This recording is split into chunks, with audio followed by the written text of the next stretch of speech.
Hello，大家好，多謝大家收聽6月天機斗數數據論樓市。啱啱過去呢個月咧，我相信咧，其實樓價個起跌咧，其實好平凡。但係咧，因為一手成交宗數係增加咗，大家咧睇翻少少數據就知道個市場係點走。咁但係咧，我之前亦都講過一件事㗎啦，就係話咧個股市嘅動盪啦。因為咧嚟緊咧，農曆5月係寅月，武曲化忌破財，貴月。農曆6月咧，同埋農曆嘅閏6月嘅上半節咧，就係貪狼星化忌嘅。跟住之後咧，農曆嘅閏6月下半加農曆嘅7月呢個半個月咧，就係太陽星化忌觸及年嘅太陰星化忌，而農曆8月咧都係太陰星化忌嘅重疊。咁變咗咧嚟緊連續農曆5個月咧，我相信咧股市係超級動盪。大升機會好微啦，但係咧有一大段時間都可能會跌。但係個股市跌，係咪代表香港股市一定跌？香港股市會跌啲，但係其他外圍走勢咧一定係好波幅嘅。但係樓市影響未必真係咁大啊，因為咧有一件事發生咗，大家起碼要知道一樣嘢，供緊樓咧，大家都會開心咗嘅。呢個咧就喺今個月裏邊咧，我之前講咧，巨門星化祿咧會有啲新嘅措施或者有啲新嘅特別嘅轉變，呢個對樓市絕對係100% 好事嚟嘅。大家知我買咗樓噶嘛？我買咗樓咧，我本身咧就係銀行揾恒生銀行做按揭嘅，咁我供樓嘅利息係3厘半，但係我有用 H 按去平均去做嘅。咁如果我用 H 按咧，本身如果係3厘9幾咧，供完出嚟咧，話喺成5厘嘅喎，有多嘅喎，5厘幾。但係咧原來咧由同業拆息咧由5月2號落到而家今日5月30號咧，同業拆息係0.58啦。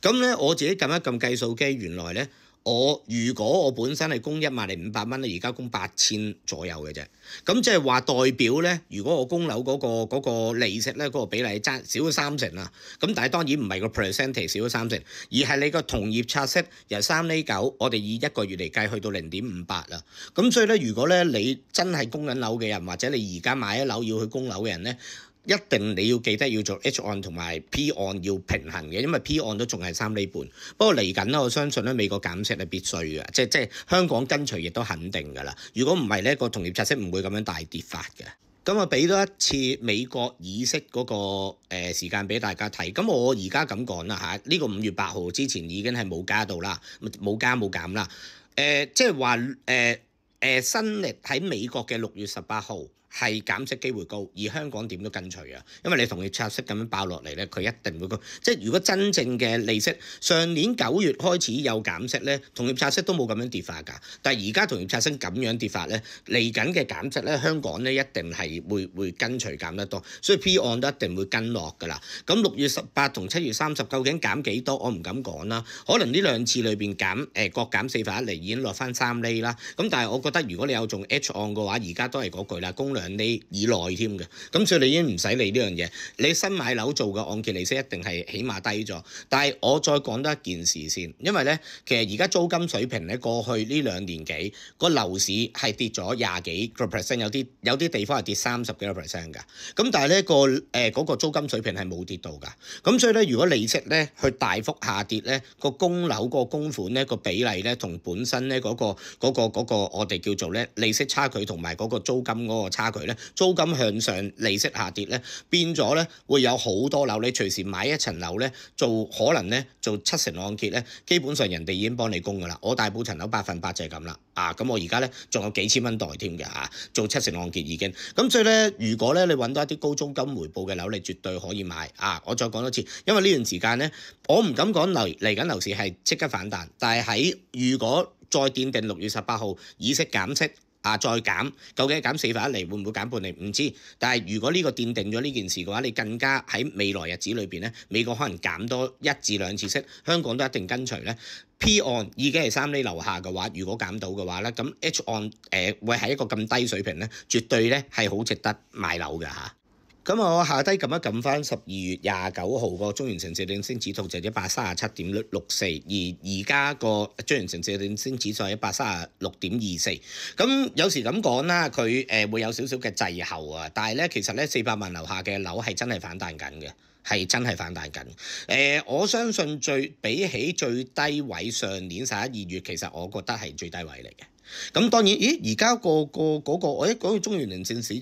指數又咁樣，嗱好特別嘅，因為咧有啲地區咧佢係跌得好犀利嘅，有啲地區咧係冇跌得咁犀利，好似我之前睇大埔咁樣，或者係睇淘大啊，或者睇西九龍咁樣，其實咧好似荃灣啊同埋將軍澳咧，佢係跌得比較少嘅。但係咧而家平均水平咧，佢哋都要跟住跌翻落嚟嘅。但係咧好似屯門啊，或者係我啱啱所睇嘅大埔，佢已經跌到見晒底，跟住反彈緊嘅。咁所以呢個中原城市領先指數始終平均嚟計個樓價啊嘛。但係其實咧唔係全部地方咧都而家繼續下跌緊嘅，呢個就係嗰個情況。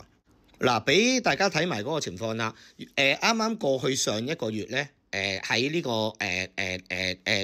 新歷嚟講嘅4月咧，二手成交係3590宗，比起過往10幾年平均3270宗嘅成交咧，係多咗嘅嚇。咁亦都係即係過去呢年幾裏邊最多。我其實上個月我已經講話應該係會破近排新高嘅。咁淨係新界嘅成交都做咗成1600宗，九龍成交1200宗嘅咁但係今個月咧，俾一個新盤扯少咗個成交，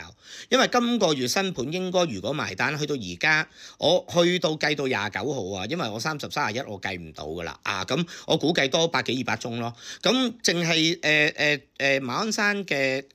新鴻基嗰個馬鞍山近西貢嗰個西沙嗰一個盤咧，已經賣咗1200間噶啦。咁加埋已經有成2000宗以上成交，所以咧二手成交有少少扯咗過去。但係我估計咧，如果係整個埋單，因為而家始終個數據有少少滯後啊，我估計個成交都係超過3000宗㗎，所以咧其實咧連續2個月嘅成交係反彈，一手成交都反彈，所以咧樓市咧你問我究竟係好定唔好咧，一切都係取決於跟住之後咧個利息嗰個走勢啊。咁如果連續2次減息之後咧，開始個股市咧就真係唔係個樓市咧開始會反彈，所以我估計嚟緊呢個6月咧樓價反彈都唔會多嘅，但係咧佢咧6月18號過後，即係香港時間6月19號真係減息情況之下咧，喺7月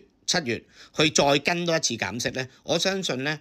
我覺得喺8月至9月咧，香港樓市係開始會反彈，去到年底有機會反彈5%，咁希望咧5至8%，但係就都要睇一睇美國減息同埋香港跟隨嘅情況，有機會美國減息減1/4嚟，香港可能減半厘都唔奇嘅。如果而家個同業拆息咁樣低，但係當去到咁嘅利息咧，香港樓市咧真係都幾抵買嘅所以咧，如果除非好心急要移民離開買樓。如果唔係咧，唔好買樓住啊！如果唔係呢幾個月咧，可能會好大波幅樓市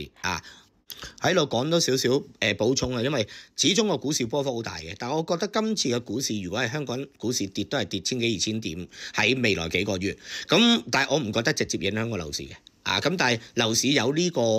同業拆息大跌呢樣嘢，一定係對香港樓市有正面影響。咁所以即係如果可以嘅話，即係咧有適當嘅現金咧，我覺得咧呢幾個月都要一路睇住個樓市。如果覺得啱自己可以入市㗎咁如果對樓市有興趣或者有需要去買樓嘅話咧，亦都可以喺我哋 YouTube 或者可以私信喺我天 Sir 嗰個CME711嗰度咧，你可以過嚟揾一揾我，我可以俾意見你嘅。